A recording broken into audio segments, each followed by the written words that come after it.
भारत को तेल की आपूर्ति करने को तैयार हुआ वेनेजुएला। पेट्रोलियम मंत्री हरदीप सिंह पुरी ने कहा कि भारत वेनेजुएला का तेल खरीदेगा, यह कहते हुए कि भारतीय रिफाइनरियां दक्षिण अफ्रीकी देश से भारी तेल का प्रसंस्करण करने में सक्षम है।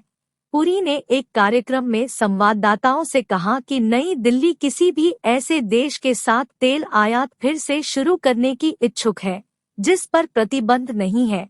पेट्रोलियम सचिव पंकज जैन ने बताया है कि वेनेजुएला लंबित लाभांश के बदले ओएनजीसी विदेश लिमिटेड ओवीएल को कच्चे तेल की आपूर्ति करने पर सहमत हो गया है। उन्होंने कहा, वे ओवीएल के बकाया के बदले हमें कुछ तेल देने पर सहमत हो गए हैं। पेट्रोलियम सचिव ने कहा, हम तारीखें बताए जाने का इंतजार कर रहे हैं। अमेरिका की ओर से अक्टूबर में वेनेजुएला के तेल क्षेत्र पर प्रतिबंधों में ढील देने के बाद यह ऐलान किया गया है। मादुरो के 2018 में फिर से चुने जाने के बाद उनकी सरकार को दंडित करने के लिए ये प्रतिबंध लगाए गए थे।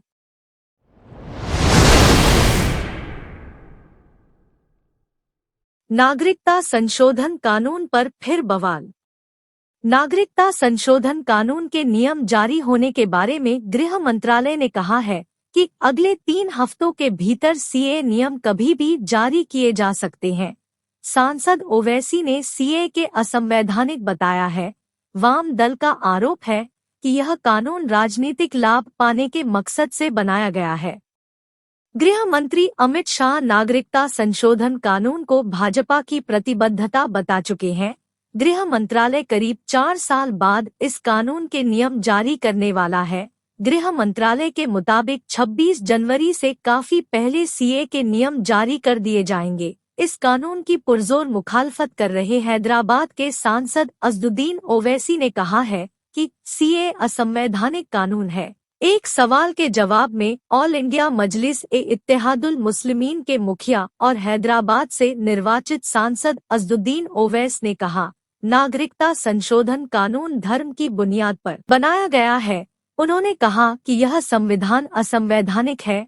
ओवैसी ने कहा कि सीए कानून को राष्ट्रीय जनसंख्या रजिस्टर राष्ट्रीय नागरिक पंजी के साथ पढ़ा जाना चाहिए। ओवैसी का आरोप है कि इस कानून के लागू होने के बाद ऐसी शर्तें थोपी जाएंगी जिसमें जनता को देश की नागरिकता प्रमाणित करनी पड़ेगी।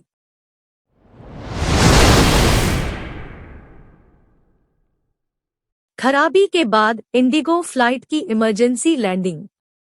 पटना से दिल्ली के लिए उड़ान भरने के बाद इंडिगो फ्लाइट संख्या 2074 के यात्रियों को जब तकनीकी खराबी की सूचना दी गई तो यात्री चौंक गए। तकनीकी खामी के कारण विमान की पटना एयरपोर्ट पर तत्काल इमरजेंसी लैंडिंग कराई गई। कोहरे के कारण विलंब से परेशान विमान परिचालन की खबरों के बीच बुधवार को पटना में जमीन से आसमान तक कुछ देर के लिए अफरातफरी मच गई। पटना से दिल्ली के लिए उड़ान भर चुकी इंडिगो फ्लाइट 2074 में खराबी की जानकारी सुनकर विमान में सवार यात्री असहज महसूस करने लगे, जबकि पटना एयरपोर्ट को एयर ट्रैफिक कंट्रोल सिस्टम के जरिए आई इस सूचना के बाद सब कुछ संभालने के लिए तत्काल तैयार होना पड़ा। उड़ान भरने के कुछ ही देर के अंदर पटना में इमरजेंसी लैंडिंग कराई गई। हालांकि सुरक्षित लैंडिंग से यात्रियों ने राहत की सांस ली। पटना एयरपोर्ट के डायरेक्टर अंचल प्रकाश ने बताया कि पटना से दिल्ली जाने वाली इंडिगो 2074 विमान की इमरजेंसी लैंडिंग करवाई गई है। दोपहर को पटना से प्रस्थान करने के बाद तकनीकी समस्या के कारण पायलट ने पटना लौटने का अनुरोध किया। इसके बाद फौरन विमान सुरक्षित वापस पटना उतार लिया गया।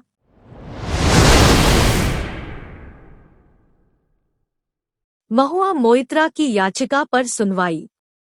महुआ मोइत्रा को पैसे लेकर सवाल पूछने के मामले में शीत सत्र के दौरान लोकसभा से निष्कासित कर दिया गया था। इसी के खिलाफ उन्होंने सुप्रीम कोर्ट का दरवाजा खटखटाया है।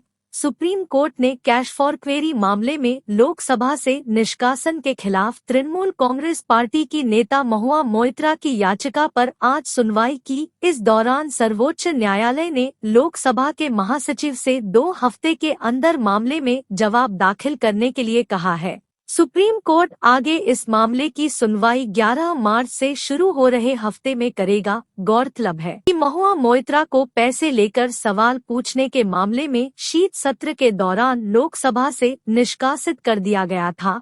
मोइत्रा ने उनके निष्कासन की सिफारिश करने वाली लोकसभा की आचार समिति पर पर्याप्त सबूत के बिना फैसले लेने और मनमानी का आरोप लगाया है। महुआ मोइत्रा ने अपनी याचिका में अयोग्यता को चुनौती देने के साथ आचार समिति के निष्कर्षों पर चर्चा के दौरान लोकसभा में खुद का बचाव करने की अनुमति नहीं दिए जाने की बात कही है।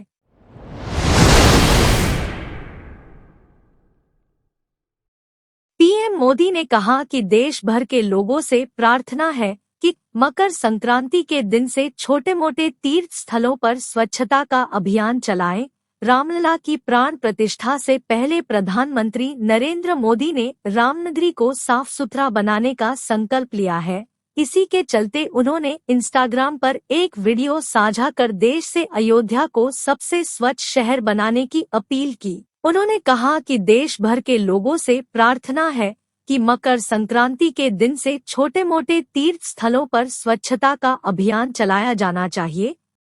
मोदी ने कहा, मेरा अयोध्या के भाई बहनों से है, आपको देश और दुनिया के अनगिनत अतिथियों के लिए तैयार होना है।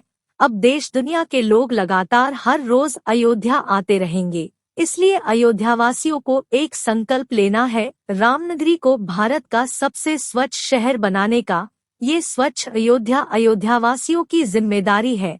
उन्होंने आगे कहा, देश भर के लोगों से मेरी प्रार्थना है कि भव्य राम मंदिर के निर्माण के निमित्त एक सप्ताह पहले 14 जनवरी को मकर संक्रांति के दिन से पूरे देश के छोटे मोटे सभी तीर्थ स्थलों पर स्वच्छता का बहुत बड़ा अभियान चलाना चाहिए। हर मंदिर में सफाई का अभियान हमें 14 जनवरी से 22 जनवरी तक चलाना चाहिए।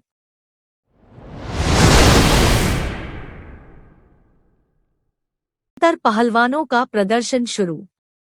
भारतीय कुश्ती में चल रहे संकट ने बुधवार को एक नया मोड़ ले लिया, जब सैकड़ों जूनियर पहलवान अपने करियर के एक महत्वपूर्ण वर्ष के नुकसान के विरोध में जंतर मंतर पर एकत्र हो गए। इस स्थिति के लिए उन्होंने शीर्ष पहलवान बजरंग पूनिया, साक्षी मलिक और विनेश को दोषी ठहराया। भारतीय कुश्ती में पिछले एक साल से सब कुछ ठीक नहीं चल रहा है।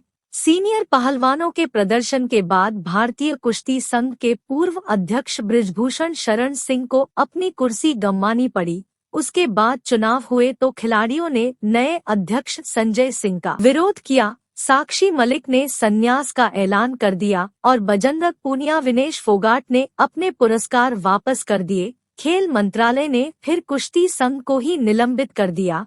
अब बुधवार 3 जनवरी को एक बार फिर पहलवान जंतर मंतर पर पहुंचकर प्रदर्शन कर रहे हैं, लेकिन इस बार यह विरोध कुश्ती संघ या उसके अधिकारियों के खिलाफ नहीं बल्कि बजरंग, साक्षी और विनेश फोगाट के खिलाफ है।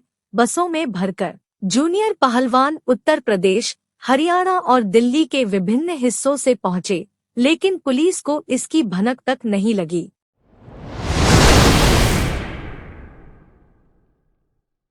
सेबी की जांच में दखल से एससी का इनकार। सुप्रीम कोर्ट ने हिंडनबर्ग रिसर्च के आरोपों पर सेबी की जांच में दखल देने से इनकार किया है। अदालत ने 3 महीने में सेबी को जांच पूरा करने के लिए कहा है। इससे पहले हिंडनबर्ग मामले में सुप्रीम कोर्ट से अनुकूल फैसला आने की उम्मीद में अदानी समूह के शेयरों में बुधवार को शुरुआती कारोबार में 10% तक की तेजी दिखी। अदानी समूह को बड़ी राहत देते हुए उच्चतम न्यायालय ने बुधवार को कहा कि वह नियामकीय व्यवस्था के दायरे में नहीं आ सकता और हिंडनबर्ग की रिपोर्ट या ऐसी कोई भी चीज अलग से जांच के आदेश का आधार नहीं बन सकती। अदालत ने कहा कि सेबी आगे बढ़ेगा और कानून के अनुसार अपनी जांच जारी रखेगा।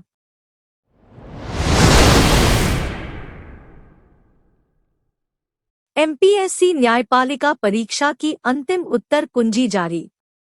महाराष्ट्र लोक सेवा आयोग ने सिविल जज, जूनियर डिवीजन और न्यायिक मजिस्ट्रेट प्रथम श्रेणी परीक्षा 2023 की अंतिम उत्तर कुंजी जारी कर दी है।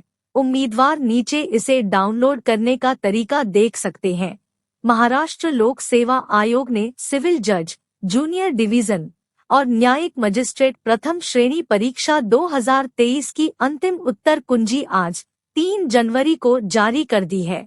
योग्य आयोग की उम्मीदवार आधिकारिक वेबसाइट पर जाकर उत्तर कुंजी देख और डाउनलोड कर सकते हैं।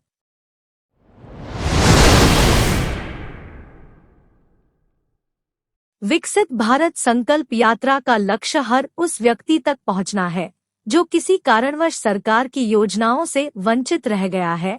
मोदी जी के गारंटी की गाड़ी जहां जहां जा रही है, लोगों की उम्मीदें एवं आशाएं पूरी हो रही है। संकल्प यात्रा की सार्थकता तभी सिद्ध होगी जब शासकीय योजनाओं का लाभ समयबद्ध तरीके से लक्षित लाभार्थियों को मिले। उक्त आशय के विचार मुख्य अतिथि क्षेत्रीय विधायक श्री कुंवर सिंह टेकाम ने संवाद में व्यक्त किया। 1 जनवरी 2024 को विकसित भारत संकल्प महाअभियान के क्रम में विधानसभा क्षेत्र धौनी की ग्राम पंचायत निगरी एवं जोवा में यात्रा पहुंची, जहां पर मुख्य अतिथि एवं अन्य अतिथियों का रोली चंदन लगाकर स्वागत किया गया। कार्यक्रम में सर्वप्रथम भारत माता की प्रतिमा के समक्ष दीप प्रज्वलन कर शुरुआत हुई। कार्यक्रम में विभाग प्रमुखों द्वारा विभाग में संचालित लोक कल्याणकारी योजनाओं की विस्तार से जानकारी दी गई। कार्यक्रम में मुख्य अतिथि क्षेत्रीय विधायक श्री टेकाम ने अभियान में शामिल योजनाओं पर विस्तार से प्रकाश डालते हुए उपस्थित जन समुदाय से पात्रता अनुसार लाभ लेने की अपील की।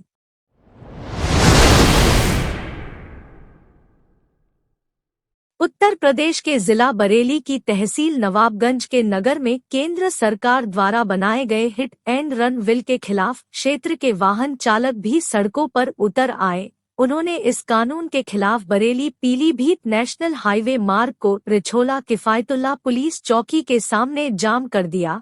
मार्ग पर जाम लगाए जाने की जैसी ही पुलिस को खबर लगी तो आनन फानन कोतवाल श्रवण कुमार सिंह, इंस्पेक्टर क्राइम विनोद कुमार यादव, कार्यवाहक चौकी प्रभारी आर के लहरी सभी पुलिस कर्मियों के साथ जाम स्थल पर पहुंच गए और उन्होंने जाम लगा रहे वाहन चालकों को काफी समझाने का प्रयास किया, लेकिन जब वह नहीं माने तो पुलिस ने डंडे फटकारते हुए आड़े तिरछे खड़े किए वाहनों को नागरिकों की मदद से हटवाया।